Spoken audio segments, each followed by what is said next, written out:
This is so fun to install. Ta-da! Step 1. First put these cards into these rings. So I'm going to take the rings, open it up like that. Take one of the rings and place it in the card like that. Very easy. Then you close it. Closed. So I'm going to do the same for all the other 4 cards and show you when I'm done. I'm done with all of them. So this is how they look like. Next is to install it on the fridge. This is so fun to install. The metals are very sturdy.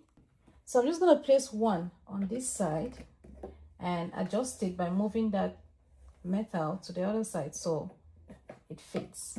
Slide these rings inside like this. Because this is short, we're going to expand it with this.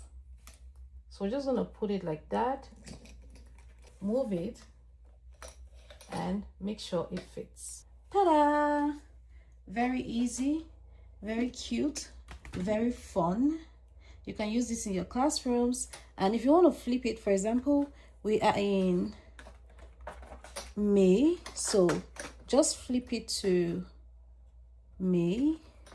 The date of today is the 19th and it's 2026. Very easy to install. It's made of laminated cards, so it's gonna last for long. The metals are very sturdy, very strong, and it magnets to any location like the classroom board, and it's very easy to use. I recommend you get yours now.